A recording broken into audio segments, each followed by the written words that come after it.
성탄절 아침입니다. 성탄의 축복과 은혜가 여러분과 여러분 가정에 넘치기를 예수님의 이름으로 축원드리겠습니다. 우리 옆에 분하고 한번 인사해 볼까요? 즐거운 성탄절입니다. 혹은 메리 크리스마스. 네, 즐거운 성탄절입니다. 네, 메리 크리스마스. 네. 예수님이 이 땅에 오셔서 우리를 구원한 이야기는 여러분 너무나 잘 아시는 말씀입니다.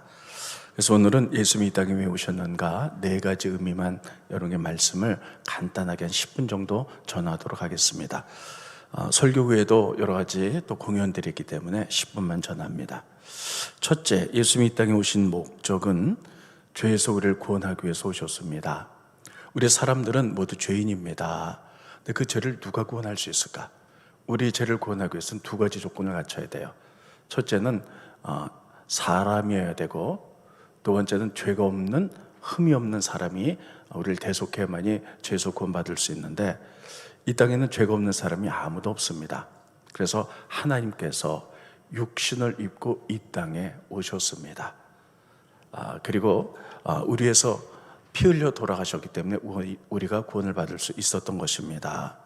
하나님이 가장 미워하는 것은 죄입니다. 그래서 죄는 어떻게 하면 용서를 받느냐면 생명이 대신 죽어야 돼요. 그래서 구약시대 때는 양이나 비둘기나 이런 짐승들이 대신 피 흘려 죽으면 용서함을 받았습니다. 근데 그것은 이례적이고 불완전하죠. 그래서 우리의 과거의 죄, 현재의 죄, 미래의 모든 죄를 용서하시기 위하여 하나님이신 그분, 죄가 없는 그분이 인간의 몸을 입고 이 땅에 오셔서 십자가상에서 피 흘려 돌아가셔서 이미 우리의 모든 죄를 대속하고 용서해 주셨습니다. 그것을 우리가 믿음으로 받아들이고 아멘, 주님을 영접하면 우리가 구원을 받게 되는 것입니다. 그래서 첫째, 예수님이 이 땅에 오신 목적은 우리를 죄에서 구원하기 위하여. 두 번째는 예수님이 그러면 왜 말구이 통해서 태어나셨을까 하는 겁니다. 그분이 왕으로 멋진 보좌에서 권력가로 이렇게 오셨으면 얼마나 좋을 뻔했을까요? 근데 그분은 충분히 그렇게 오실 수 있음에도 불구하고 가장 낮고 천한 말구이통에서 태어나셨습니다. 말구이통은 말 먹이통이에요. 말 먹이통은 말이 막 밥을 먹다가 남긴 찌꺼기들이 있죠. 가장 더러운 곳이죠. 거기는 세균들이 득실득실하기 때문에 갓 태어난 아기가 거기에 들어가면 바로 감염돼서 죽을 수밖에 없습니다. 아무리 비천한 아이를 할지라도 그런 곳에서 태어나는 아이는 없습니다. 근데 하나님이신 예수님이 우리를 죄에서 구원하기 위하여 육신을 입고 오셨는데 가장 낮은 것, 가장 비천한 것, 말구이통에서 탄생하셨다는 겁니다. 왜 그러셨을까요? 그분이 만약에 왕으로 또 권력가로 재물이 있는 자로 오셨다면 가난하고 고통당한 사람들의 슬픔과 눈물과 고통을 전혀 이해할 수 없었을 거예요. 근데 당신은 우리 모든 사람들의 고통과 슬픔과 좌절, 이런 눈물을 직접 경험하셨어요. 그래서 우리를 위로하시고 또 우리를 이제 모든 면에서 구원하기 위하여 낮고 천하게 오셨다는 사실입니다. 예수님은 육신적으로 부를 때 육신의 아버지 요셉은 일찍 돌아가셨습니다. 그래서 가족들을 부양하기 위해서 어린 소년 예수는 특별히 목수일을 하셨습니다. 그러니까 어린 소년이 목수를 하면서 가족들을 돌볼 때 얼마나 고통스러운 삶이었을까요?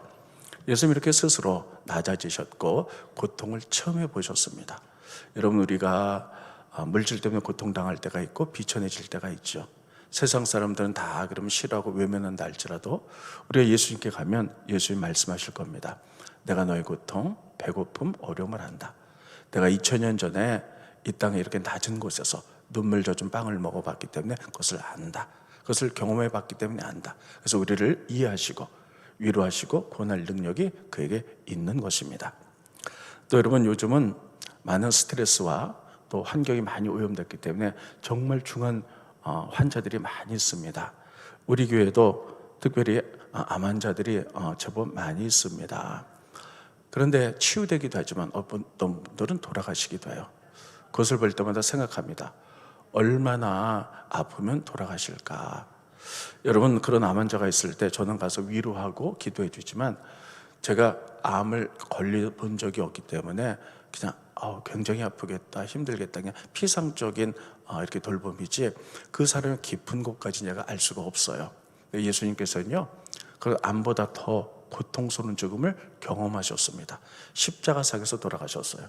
그래서 십자가상에 30cm 되는 나무 못으로 손목, 발목, 그리고 옆구리 창을 찔리셔서 온몸에 뼈가 꺾으시고 살점이 떨어지고 그리고 근육이 터지고 이렇게 가장 고통스럽게 돌아가셨습니다.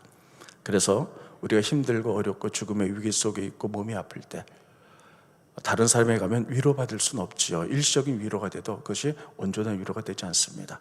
그러나 주님 앞에 엎드리면 주님은 아시죠. 너의 고통, 죽음의 고통을 내가 2000년 전에 다 경험해 봤다. 그 고통을 내가 이해할 수 있다. 그리고 안으시고 위로하시고 만지시고 회복시켜 주실 능력이 그에게 있는 것입니다. 그래서 예수님께서는요, 그렇게 인간의 가장 비천한 낮은 곳으로 오셔서 삶을 경험하신 것을 우리들이 알 수가 있습니다. 우리는 그 예수님을 구세주로 부르고 오늘 이렇게 온 영혼을 다해 그분을 영접하고 환영하는 날이 성탄절입니다. 세 번째는 예수님께서는 우리들의 삶의 모든 부분에 있어서 모범과 모델이 되셨어요. 여러분, 우리들이 살아갈 때 어떤 게 정말 바른 삶이고 진리의 삶일까 모델이 있으면 따라가면 참 좋잖아요. 근데 예수님 바로 그러신 분이셨어요. 이 땅에 오셔서 33년을 사셨습니다. 34년 동안에 그분이 특별히 생각했던 것, 말했던 것, 행동한 것, 삶으로 살아낸 것들이 우리의 모든 인류에게 모범이 되셔서 그것을 통해서 그렇게 살으라고 우리에게 보여주고 계신 거예요. 예수의 삶을 우리가 몇 가지 단어로 우리가 생각해 보면, 첫째는 사랑, 두 번째는 겸손, 그리고 섬김, 용서, 이런 것입니다. 여러분, 첫 번째는 사랑입니다. 그분은 사랑 그 자체세요. 그래서 예수님은 모든 사람을 다 사랑하세요. 오늘 예배드린 우리만 사랑하는 것이 아니라 아직 예수를 몰라서 여러분 성전 밖의 사람들도 똑같이 사랑하고 계세요. 특별히 예수님의 사랑이 구체적으로 나타난 것이 문둥병자를 고쳐줄 때입니다. 이런 문둥병 하면 지금은 의학이 발달해서 고칠 수 있지만 예전에 2000년 전에는 절대 고칠 수가 없었고 그것은 저주받은 병이다, 이렇게 생각했습니다. 그래서 문둥병에 걸렸다, 그럼 가족과 생이별을 해야 됩니다. 가족과 살 수 없어서 산에서 동굴을 파고 그곳에서 따로 살았어요. 그리고 얼마나 사람들이 문둥병을 두려워하고 무서워했는지, 문둥병 환자가 나타나면 돌을 가지고 던지면서 빨리 도망가라, 가라, 이렇게 할 만큼. 그런데 어느 날 복음서에 보면 어느 문둥병 환자가 예수님께 엎드려서 엎드립니다. 저를 고쳐주십시오. 그럼 예수님은 말씀으로 천지 만물을 창조하신 하나님이기 때문에 문둥병은 나아라 말만 해도 고쳐질 수 있습니다. 그런데 성경에 보니까요, 문둥병 환자의 그 환부, 피고름이 난 것, 그것에 손을 대셨다는 거예요. 이 터치, 이게 사랑의 터치, 이게 바로 사랑입니다. 스크린 보십니다. 마태복음 8장 2절로 3절에 보면, 한 나병 환자가 나와 절하며 이르되 주여 원하시면 저를 깨끗하게 하실 수 있나이다 하거늘, 예수께서 손을 내밀어 그에게 대시며 이르시되, 손을 내밀어 그에게 대시며, 이 부분은 없어도 돼요. 내가 원하노니 깨끗함을 받으라 말만 해도 깨끗해지죠. 근데 예수님이 굳이 그 피고름 나는 만지기만 하면 전염되는 그 환부의 터치, 손을 대셨다는 거예요. 이것은 내가 너를 고칠 뿐만 아니라 너의 아픈 부분까지 내가 너를 사랑한다, 이런 의미예요. 그러니까 예수님은 우리들에게 이런 것들을 보여주심으로 말미암아 사랑하며 살아야 된다라는 것들을 모델로, 모범으로 보여주셨어요. 두 번째는 섬김입니다. 여러분, 예수님께서 십자가 지시기 전날 제자들과 성만찬식을 하다가 대야에다가 물을 담아다가 예수님 발을, 제자들의 발을 다 씻겨주시죠. 인간의 몸 가운데 가장 더러운 것이 바로 발입니다. 특별히 이스라엘 민족은 발이 가장 더럽습니다. 지금은 우리가 걸어 다닐 때 도로가 포장되어 있어서 먼지가 나지 않습니다만, 지금부터 2000년 전 이스라엘 나라는 포장이 되어 있지 않았어요. 그래서 다 지나가면 먼지가 나는데, 이스라엘 사람들은 더군다나 이렇게 조리 같은 거, 이렇게 이런 샌들 같은 신발을 신었어요. 그래서 지나가다 보면 터플러플하면서 먼지들이 발가락에 다 쌓입니다. 예수님이 그들의 발을 씻겨주셨다는 거예요. 그것은 가장 낮은 자의 자세로 섬기셨다는 것이고, 왜 그렇게 하셨을까요? 우리들로 하여금 사람은 이렇게 살아야 된다, 특별히 예수 믿는 사람들은 이렇게 섬김의 정신으로 살아야 된다 하는 것들을 모델로, 모범으로 보여주신 거예요. 더군다나 용서도 보여주셨어요. 여러분, 마지막이 돼 갈수록 용서가 참 어렵습니다.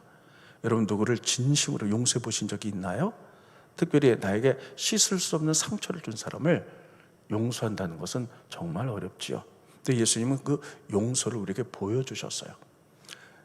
제자 베드로가 묻죠. 몇 번을 용서할까요? 예수님이 이렇게 말씀하셨습니다. 70번씩 7번이라도 490번만 용서합니까? 그건 아니고요, 끝없이 용서하라는 거예요.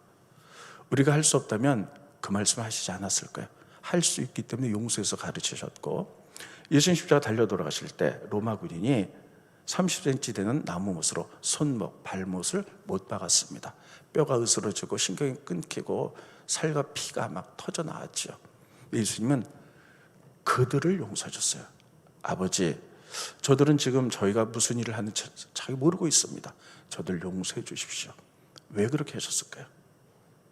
예수님이 사랑으로 용서하셨지만 그것을 통해서 우리가 그렇게 살아야 된다라는 것을 가르쳐주고 있는 거예요.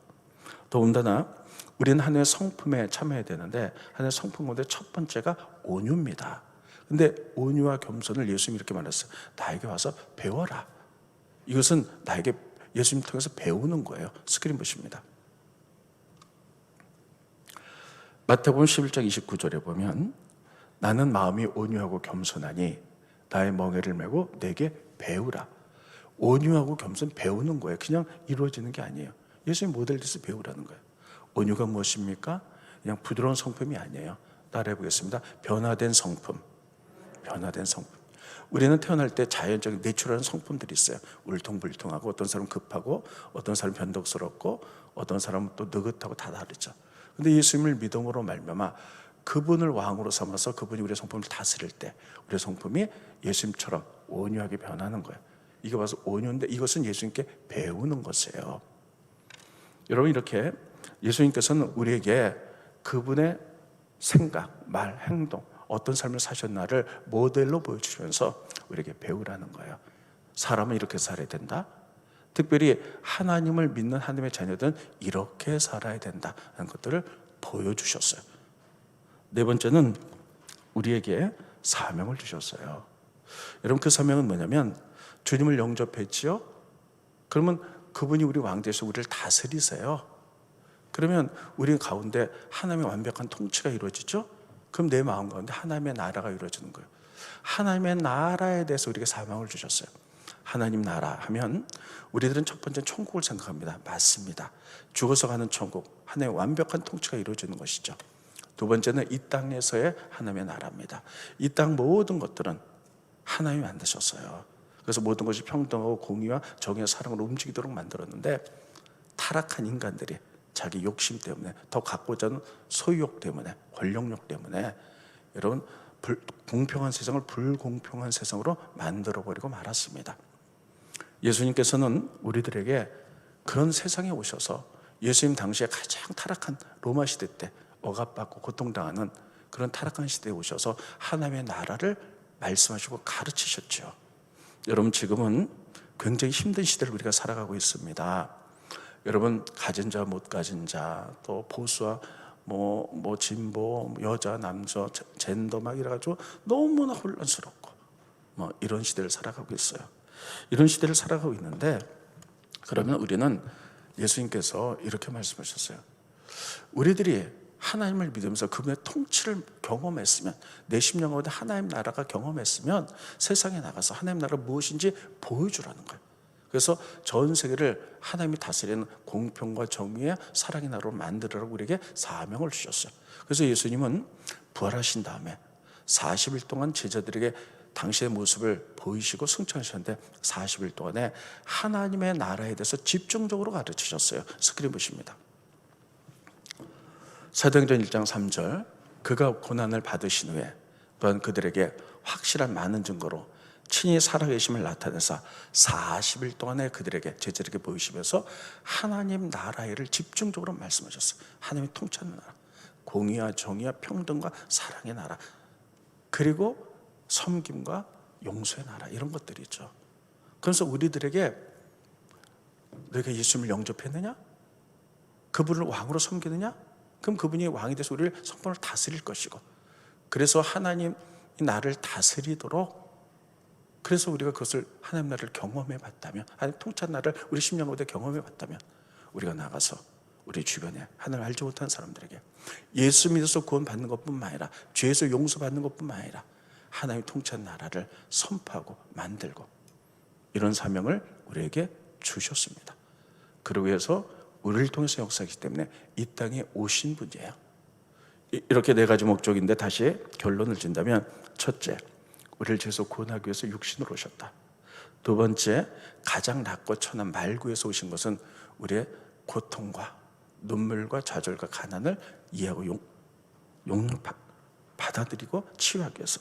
세 번째, 우리 사람은 어떻게 살아야 되는지 그분이 행동과 말로 모범을 보여주셨고, 우리들에게 하나님 나라에 대한 비전과 우리를 통해서 일하시길 원하는 주님을 향하여 그것을 경험했으면 전하라, 이런 소명을 주셨습니다. 그분이 오셨습니다. 그분이 우리의 왕으로 오셨어요. 그래서 우리가 어린아이부터 어른까지 다 이렇게 찬양하는 거예요. 여러분, 우리들도 이렇게 깊이 찬양하며 그분의 뜻을 이루어드리는 여러분과 제가 되기를 예수님의 이름으로 축원드리겠습니다. 기도하겠습니다. 고마우신 주님, 은혜를 감사함을 드립니다. 우리의 왕으로 예수님이 오셨습니다. 우리를 죄에서 구원할 뿐만 아니라 우리가 어떻게 살아야 되는지에 대해서 가르쳐 주셨습니다. 하나님, 용서 없는 세상에 용서를 베풀기 원합니다. 사랑하고 섬기기 원합니다.